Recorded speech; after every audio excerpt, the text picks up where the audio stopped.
നമ്മളിപ്പോൾ ആയിരിക്കുന്നത് ബാംഗ്ലൂർ നഗരത്തിലാണ്. പ്രത്യേകിച്ച് ബാംഗ്ലൂരിലെ സെന്റ് ഫ്രാൻസിസ് കത്തീഡ്രൽ ദേവാലയ അങ്കണത്തിലാണ്. ഇവിടെ വളരെ ചരിത്രപരമായിട്ടുള്ള ചില നിമിഷങ്ങൾക്ക് ഈ ഒരു കത്തീഡ്രൽ അങ്കണം ബാംഗ്ലൂർ പട്ടണം ഇന്ന് സാക്ഷ്യം വഹിക്കാൻ പോവുകയാണ്. മറ്റൊന്നുമല്ല, മാർച്ച് ഫോർ ലൈഫ് ഇന്ത്യ അതിൻ്റെ 4ാമത്തെ എഡിഷനാണ് ഇന്ന് ബാംഗ്ലൂർ പട്ടണത്തിൽ നടക്കാൻ പോകുന്നത്. മുൻ വർഷങ്ങളിൽ ഡൽഹിയിൽ നടന്നു, പൂനെയിൽ നടന്നു, കഴിഞ്ഞ വർഷം കേരളത്തിലെ തൃശ്ശൂരിലാണ് നടന്നത്. ആയിരങ്ങളാണ് കേരളത്തിൻ്റെയും ഒപ്പം തന്നെ ഇന്ത്യയുടെ വിവിധ ഭാഗങ്ങളിൽ നിന്നും ഈ കഴിഞ്ഞ വർഷങ്ങളിലെ മാർച്ച് ഫോർ ലൈഫ് ആ ഒരു റാലിയിൽ അണിനിരുന്നത്.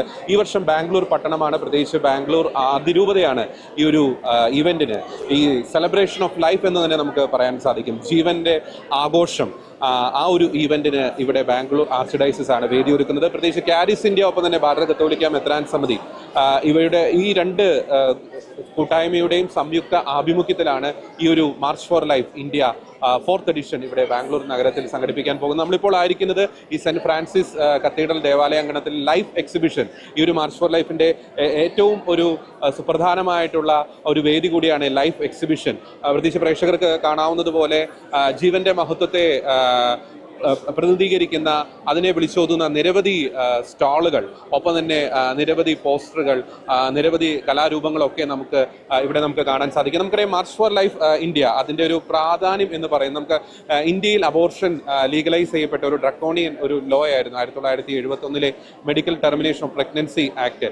ആ ആക്ട് നിലവിൽ വന്ന ആ ഒരു ദിവസവുമായി ബന്ധപ്പെട്ടാണ് അബോർഷനെതിരെ, ജീവനെ ഹനിക്കുന്ന എല്ലാ തിന്മകൾക്കും എതിരെ ശബ്ദമുയർത്തുക എന്ന ലക്ഷ്യത്തോടെ മാർച്ച് ഫോർ ലൈഫ് ഇന്ത്യ ആ ഒരു സംരംഭത്തിന്, ആ ഒരു റാലിക്ക്, ആ ഒരു കൂട്ടായ്മയ്ക്ക് തുടക്കമിട്ടത്. തീർച്ചയായിട്ടും ഇന്ത്യയിലെ ഭാരത കത്തോലിക്ക മെത്രാൻ സമിതിയുടെ കീഴിലുള്ള 174ഓളം രൂപതകളിൽ നിന്നുള്ള പ്രതിനിധികൾ ഇന്ന് ഈ ഒരു വേദിയിൽ അണിനിരക്കും.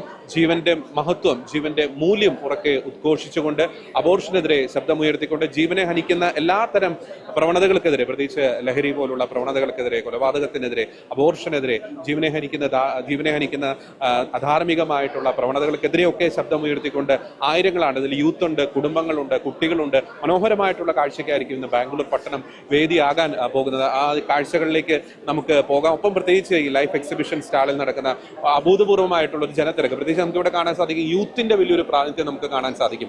ബാംഗ്ലൂർ പട്ടണത്തിലെ വിവിധ വിദ്യാലയങ്ങളിൽ നിന്നുള്ള വിദ്യാർത്ഥികൾ, യൂത്തായിട്ടുള്ളവർ, കുടുംബസ്ഥർ, വലിയ കുടുംബങ്ങളൊക്കെ ഇവിടെ വന്നിട്ടുണ്ട്. അതായത് തീർച്ചയായിട്ടും ചരിത്രപരമായിട്ടുള്ള നിമിഷങ്ങൾ തന്നെയാണ് ഇന്ന് ബാംഗ്ലൂർ പട്ടണത്തിൽ സംഭവിക്കാൻ പോകുന്നത്. ഇന്നത്തെ ആ ഒരു ഷെഡ്യൂൾ എന്ന് പറയുന്നത് രാവിലെ 9:30 രാവിലെ പരിശുദ്ധ കുർബാന, പ്രത്യേകിച്ച് അമ്മയുടെ ഉദരത്തിൽ വധിക്കപ്പെട്ട എല്ലാ കുഞ്ഞുങ്ങളുടെയും സ്മരണയ്ക്കായി പരിശുദ്ധ കുർബാന അർപ്പിക്കപ്പെടും. അതിനുശേഷം 11 മണിക്ക് പൊതുസമ്മേളനം, 12 മണിക്കായിരിക്കും India's 4th national march for life അതിൻ്റെ ഒരു ഫ്ലാഗിംഗ് ഓഫ് സെറമണി നടക്കാൻ പോകുന്നത്. 3 മണിക്ക് ലൈഫ് കോൺഫറൻസ്. ഇത്തരത്തിലാണ് ഇന്നത്തെ ഒരു ഷെഡ്യൂൾ ഇവിടെ നടക്കുന്നത്. തീർച്ചയായിട്ടും വളരെ വ്യത്യസ്തമായിട്ടുള്ള മനോഹരമായിട്ടുള്ള കാഴ്ചകൾ നമുക്കിവിടെ കാണാൻ സാധിക്കും. മാർച്ച് ഫോർ ലൈഫ് ഇന്ത്യയുടെ അതിൻ്റെ 4ാമത്തെ എഡിഷൻ നടക്കുന്ന സെന്റ് ഫ്രാൻസിസ് കത്തീഡ്രൽ വേദി അങ്കണത്തിൽ നിന്നും ക്യാമറമാൻ സിയോനോടൊപ്പം ജോർജി ജോസ്, ഷെക്കേന ന്യൂസ്.